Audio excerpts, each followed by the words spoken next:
The president warned that any protests on Saturday would be met with force. Can you clarify what kind of protest President Trump does support or find acceptable?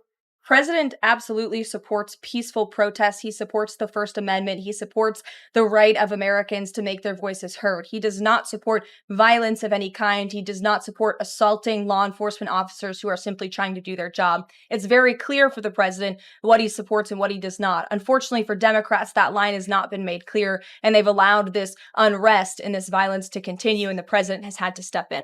So if there were peaceful protests on Saturday for the military parade, President Trump would allow that. What's up, guys? Welcome back. Adam is here. Trump's press secretary, Karoline Leavitt, completely froze and disappeared off camera mid-interview. Not a technical glitch, but a very public meltdown triggered by a catastrophic internal leak that's currently tearing through Trump's inner circle. Let's rewind for a second because the setup to this disaster is more telling than the collapse itself. They had her cornered. The journalists in that room weren't playing softball anymore. They were lobbing grenades about a lawsuit leak so volatile it has the entire legal and political machine scrambling for cover. Of course the president supports peaceful protests. What a stupid question. In the president's comments yesterday, though, he just said protesters would be strongly dealt with. Why is he not out saying all peaceful protesters will be protected? I think two things can be important at the same time. And the president, as I just answered, supports the right of Americans to peacefully protest. He supports the First Amendment. But that is not the majority of the behavior that we have seen taking place in Los Angeles. We have seen mobs of violent rioters and agitators assaulting law enforcement officers, assaulting our federal immigration authorities. And we have seen, as I said, this goes back to what this administration is trying to do and accomplish, and that's enforcing law and order in our nation's communities. And it's removing public safety threats from communities in Los Angeles. We aren't talking about a minor procedural document finding its way to the press. We are talking about the kind of internal hemorrhage that keeps lawyers awake at night, the kind of sensitive evidence that rewrites entire legal strategies. And right there, in the hot seat, squirming under the studio lights, Leavitt was supposed to be the firewall. She was the one paid to look into the camera, lie through her teeth with a smile, and make the panic go away. Sure. Over the weekend, Secretary Noem sent a memo to the Pentagon asking Secretary Hegseth to have and direct the military that's on the ground in LA to arrest and detain what she said were lawbreakers. Is the president okay with that? And under what authority would the members of the military be able to arrest people inside the United States? I can't speak for a letter that came from the Department of Homeland Security. I can't speak for the president and what's currently happening on the ground now. And as you know, the president federalized the National Guard under U.S. Code 10, which he has the authority to do. And our United States Marines and the National Guardsmen and women who are on the ground right now are helping to create a peaceful environment for ICE and Border Patrol who were being... But this time, the questions weren't just uncomfortable, they were radioactive. They were pressing on a wound that hadn't even begun to heal. And as the pressure cranked up, Leavitt didn't just fumble a line. She broke. The color drained, the voice died, and gravity took over. Just like that, the mask didn't just slip, it shattered. The blast radius of this moment online was instantaneous and savage. Again, hailed with rocks, who were being violently and viciously attacked. They needed reinforcements. And so our United States Marines who are on the ground are providing those reinforcements to ensure the environment is peaceful so that these raids and deportations can continue. But he realizes they can't actually arrest people unless he invokes the Insurrection Act, which, I mean, seemingly was not something that was in Secretary Noem's memo, a clear distinction she did not make there. Again, you're trying to conflate a letter that was sent to the Department of Homeland Security to the president's legal authority. The president understands the legal authority that he invoked, and that's the current situation right now. So when it comes to federalizing the National Guard, what is the specific criteria that the president is using for when he's deciding to do that, and in which states? The president was asked and answered this yesterday. He wants to see an end to the chaos and the violence. He doesn't want to see law enforcement officers being attacked. He wants to see peace. He wants law-abiding Californians to be able to bring their kids to school, to be able to go to work without seeing this violence in the streets. That's what the president's hoping for, and that's why he's taken this action. We are talking about a digital ecosystem that went thermonuclear within minutes. Over 200,000 mentions flooded the platforms in the blink of an eye. social media devolved into a chaotic battleground of armchair physicians, political trolls, and genuinely shocked observers trying to piece together what they just witnessed. Viral clips spread like a contagion, hashtags trended within the hour, and everyone with a keyboard picked a side. The standard chaos of the political internet was cranked up to 11, but focusing on the memeification of her collapse misses the forest for the trees. The internet is meant to be a circus, but this is a funeral. This is the visual death knell of a political operation suffocating on its own toxic fumes. We are watching a high-stakes magic trick fail, and the trapdoor just swallowed the magician's assistant whole. Here's the layer of this story that is getting completely buried under the viral noise. This isn't a story about a medical anomaly. It's a story about the poison working its way through the veins of Trump's organization right now. The sheer, unadulterated pressure of a legal siege tightening around the castle. Think about the implications of what a leak represents. A leak of this magnitude means there is a traitor in the throne room, someone with a security clearance and a conscience ready to burn it all down. This isn't just about legal documents, it's about trust evaporating. And when you stick a loyal soldier like Leavitt on live TV to deny the reality of that crumbling structure, you're asking a human being to hold up a collapsing ceiling with nothing but a smile. Spoiler alert, eventually your arms give out. Leavitt isn't just some random aide fetching coffee.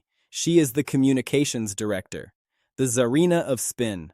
The one person in the entire hierarchy whose sole biological function is to control the narrative, to look chaos dead in the eye and call it a strategy, and she couldn't even keep her own body upright long enough to finish a 3-minute hit.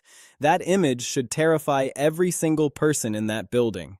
If the spin machine is physically malfunctioning, the hardware is fried, the software is corrupted, the system is dying. The timing isn't just suspicious, it's a smoking gun. This colossal leak drops, sending shockwaves through the legal team and the public relations war room, and suddenly, the appointed spokesperson physically cannot form words to address it. That is not a coincidence. That's not a sudden drop in blood sugar. That's a physiological rebellion. That's a psyche screaming, "I cannot carry this lie any further," and pulling the emergency brake on consciousness. The universe has a twisted sense of dramatic timing, and it just handed us a cinematic masterpiece of poetic justice. The woman tasked with explaining away the impossible found the impossible physically lodged in her throat. It's not irony, it's a flashing neon sign that says, "We are in way over our heads." I can already hear the criticism echoing in the void of the comments section. People will rush to the defense, clutching their pearls, insisting I'm too cynical. They'll say it's just a health scare, that maybe she didn't eat breakfast, that the lights were too hot, that empathy should rule the day. And sure, human decency requires acknowledging that she's a person, but let's be brutally honest here. When you sign up to be the high priestess of a cult of personality that thrives on chaos, when you willingly go on television every single day to gaslight half the nation and paint a ticking time bomb as a grandfather clock, the tax on your central nervous system is going to come due. That's biology. Defending the indefensible isn't just a mental maze, it's a cellular war. The cortisol, the adrenaline, the constant hypervigilance. It's a chemical cocktail designed for short bursts, not a marathon. And on live television, in front of millions, her body decided the marathon was over. That toll caught up with her right between a question about a leak and an answer that didn't exist. You have to visualize the faces of the reporters in that sterile room. They were frozen in a tableau of professional uncertainty. The cameras kept rolling because that's what they're programmed to do, but the humans behind them were glitching. You could see the panic flickering behind their journalistic neutrality. Do we cut to a commercial selling reverse mortgages? Do we rush the set? Do we just keep talking to fill the dead air where a human being used to be? There's no chapter in Journalism 101 for the spokesperson just deleted themselves mid-denial. This kind of thing doesn't just happen in political interviews. Hard-hitting questions do not usually cause atmospheric depressurization in the lungs of PR flacks. Unless, of course, the questions aren't just hard. Unless they are probes touching an exposed nerve connected directly to a secret so damning that the body rejects it like a virus. That's exactly where we are. We're not watching politics anymore. We're watching a physiological thriller play out in the briefing room. We are witnessing a political operation fracturing not just in the polls or in the courts, but in the very tissues and bones of its most visible soldiers. If the standard spin doctors are stroking out on camera, how does this machine survive the coming year? Debates, heated cross-examinations, depositions where you can't just walk off set, trials where the pressure isn't just a bad review but a potential prison sentence. We're looking at a domino setup of catastrophic proportions. If Leavitt can't hold the line for a Tuesday morning news hit, what happens when the real stakes come calling? And that leak, oh, we need to sit with the terrifying unknown of that leak. Whatever digital contamination escaped that firewall, whatever was on those pages, was potent enough to drop a healthy, ambitious young professional on the spot. This isn't normal evidence. This isn't just procedural paperwork. This is the kind of material that annihilates fairy tales. It contradicts narratives, exposes liabilities, and shatters the illusion of control. The fact that simply being interrogated about its existence caused a medical episode suggests the content is an absolute nightmare. It's psychological kryptonite. And it's out there. This is the pivot point where the sanitized news cycle would normally pivot away. They'd toss out a sterile statement, offer hollow platitudes about privacy, and let the churn of the 24-hour news cycle flush the memory away. But we're not playing that game. This collapse, this very public, messy, terrifying breakdown, was the most authentic piece of communication to ever come out of Leavitt's mouth. For months, she's been selling a carefully constructed illusion of granite strength and absolute certainty. But the sweat on her brow and the vacancy in her eyes told the truth. The wall has cracks. The reality of the legal apocalypse facing this operation broke through the carefully manicured PR veneer, and it dragged a body down with it. We are about to rip the lid off this thing.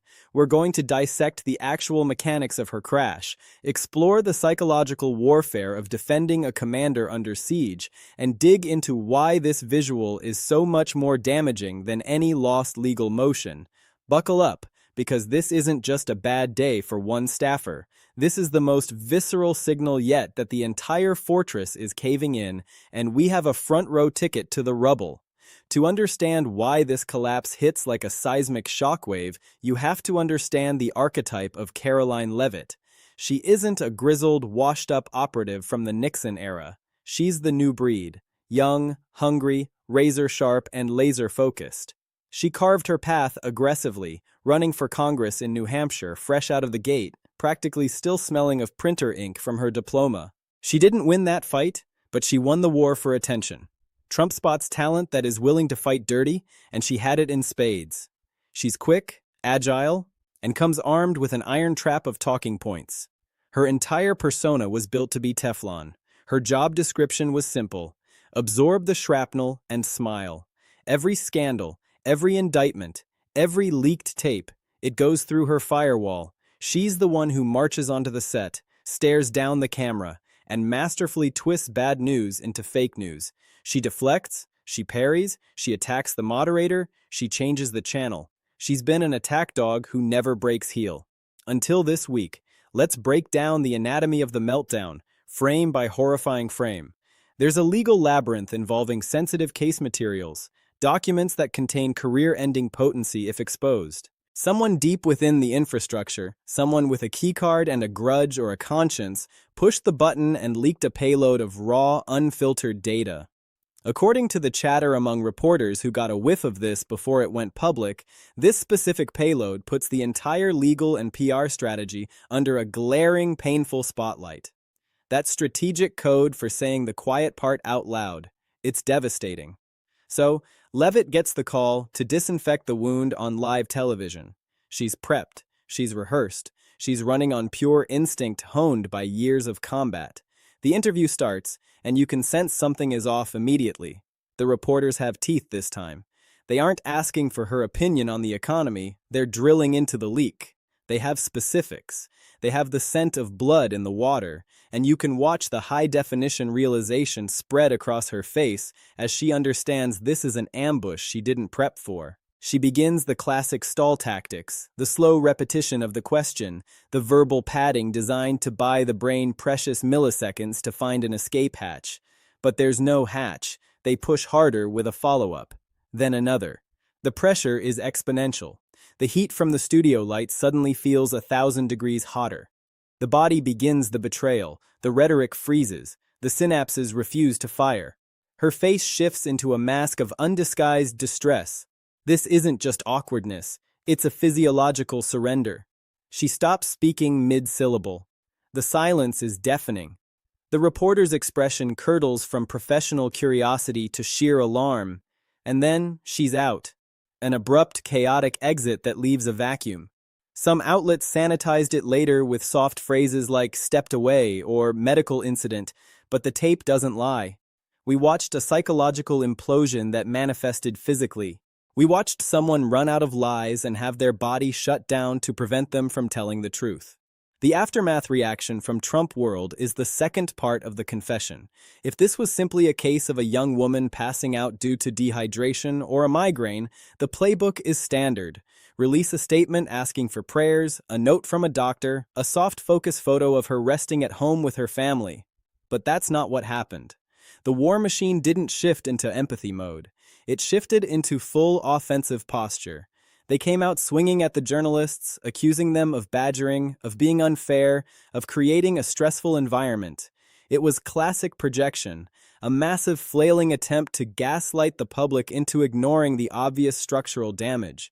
They're trying to memory hole the visual because the visual is evidence that their system is toxic.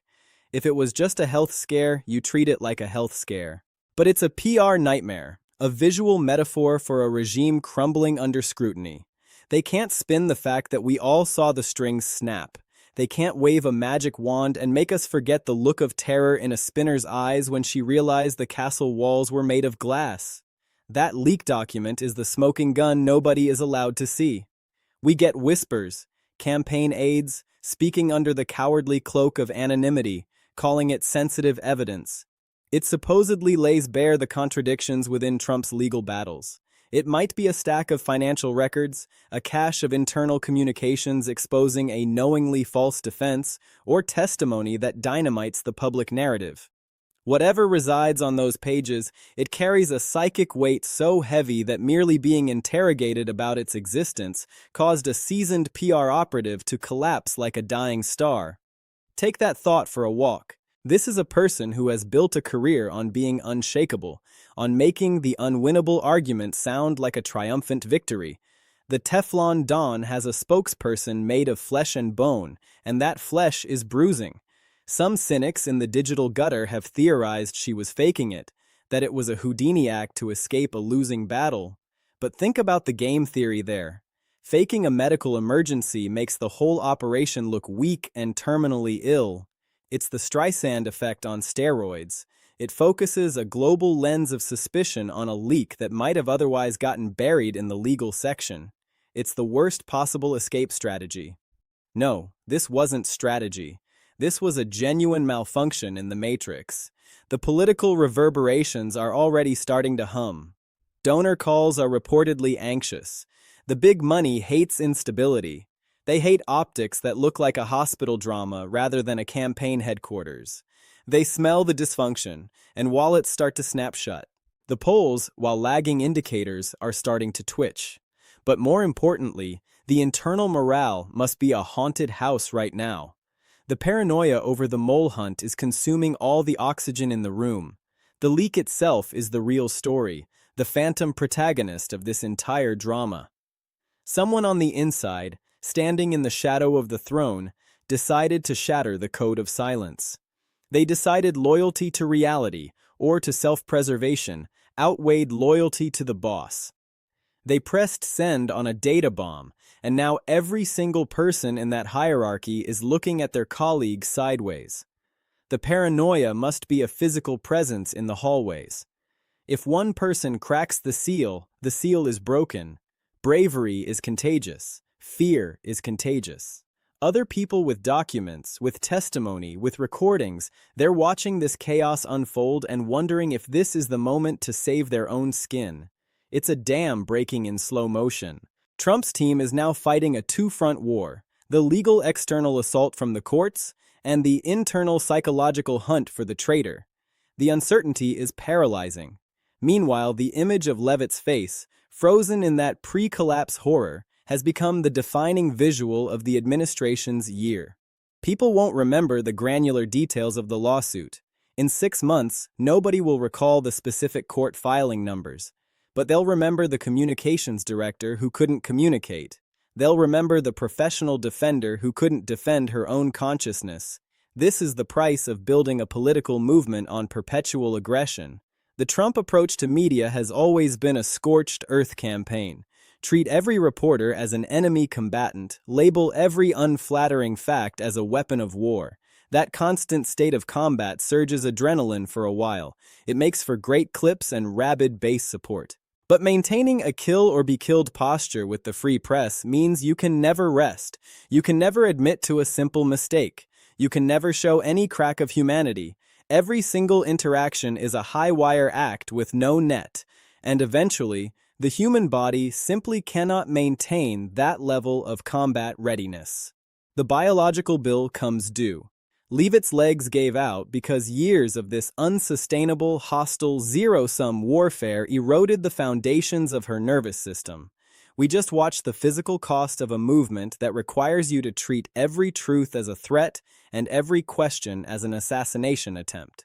So, let's map out the real-world consequences of this bizarre, tragic piece of live theater. The immediate fallout is legal, akin to a grenade rolling into the war room. Leaked information is a pandemic. You can't put it back in the box. Whatever devastation is contained in those documents is now part of the ecosystem. Trump's legal team is likely shredding their strategy memos right now, trying to chart a new path through a minefield that has just been publicly mapped. They'll try to discredit the papers, call them forgeries or taken out of context, but the judicial system has a long memory. This changes the trajectory of the litigation. But the meta-consequence is the signal it sends to other potential leakers. The security of the operation has been compromised. The vault is porous. Others who have been sitting on risky information, fearing retribution, just watch the world keep spinning after a massive data dump. It's an invitation. It lowers the psychological barrier for the next traitor and the next. The floodgates might not be open, but the hinges are definitely breaking.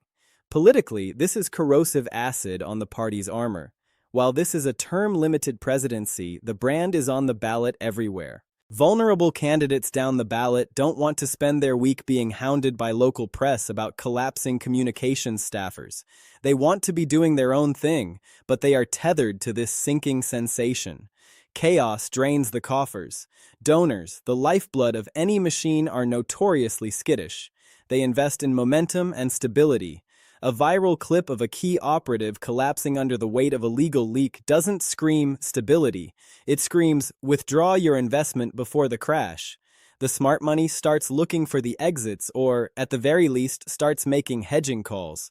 The instability premium is now priced into the Trump operation, and that makes every future fight more expensive and more desperate. Then, we have to confront the stark, terrifying human wreckage. Strip away the politics, and you have a young professional who just had the worst day of her career broadcast to the planet. She is now the unwilling face of a before and after meme.